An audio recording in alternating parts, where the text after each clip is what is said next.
Alright y'all, welcome back to the channel and to some more slug testing. And as you can probably tell, my allergies are still getting the best of me out here, but hey, we've got stuff to film and things to try out, so I'm out here anyway. But I've got another interesting combination today and a setup that we haven't seen in a little while that I'm curious to see what it might be able to do for us. So as for the setup I brought out here today, I brought out this guy. This is my Remington 870 Magnum Special Purpose.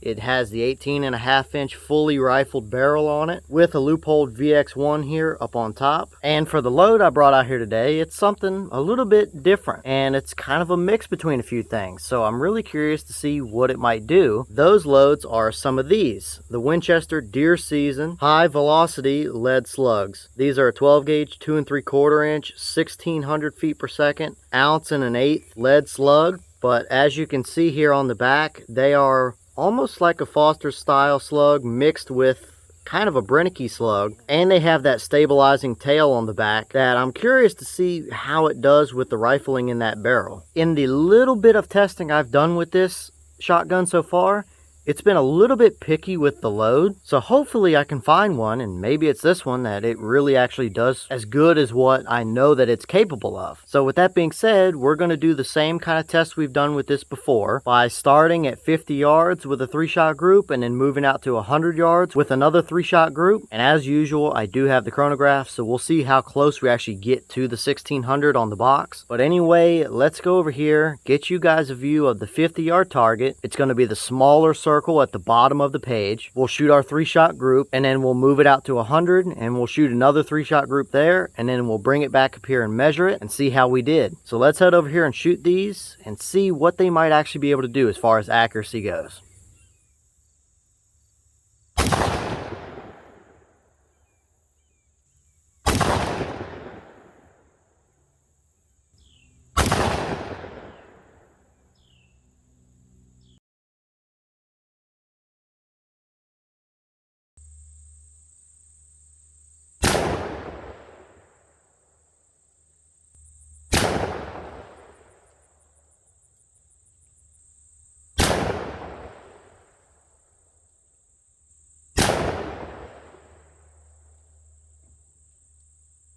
Alright, so let's take a look at our chronograph numbers real quick here. Remember, the box was calling for 1600, but from little bit I've tested before with this shotgun and lead slugs like that, this is kind of the velocity range we see. Quite a bit under what the box is claiming. Probably because they tested those lead slugs through a much longer barrel, which definitely would have sped them up. But either way, I definitely believe our chronograph is accurate here. So let's look at these numbers and see what it actually gave us.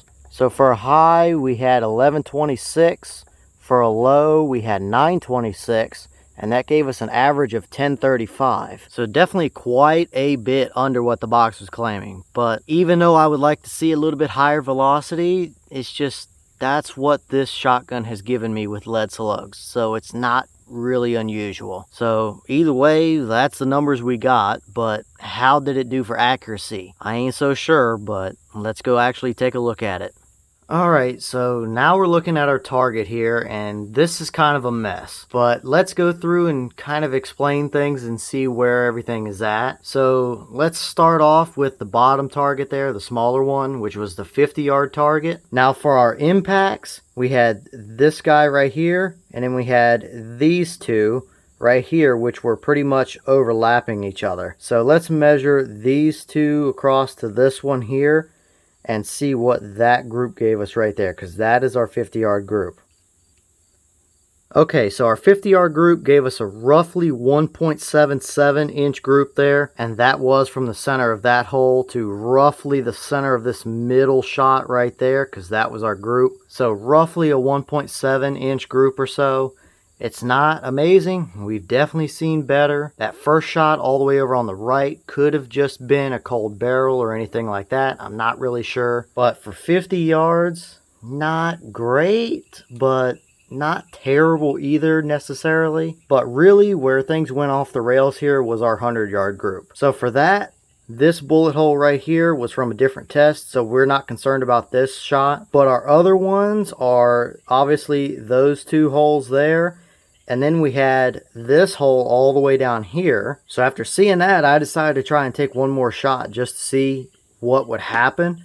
And it gave us this shot right up in the top left corner of this target here. So I'm not even going to try to measure that, but our group was from that shot all the way up there, all the way down to this one in the bottom right down here. I mean, this bottom target is an 8-inch target, and that top target is a 12-inch target. So as you can clearly see, that is over a 12-inch group, probably in the 15 to 18-inch group range, which that's terrible. There's no way around that, which that just leads to that shotgun being extremely picky again.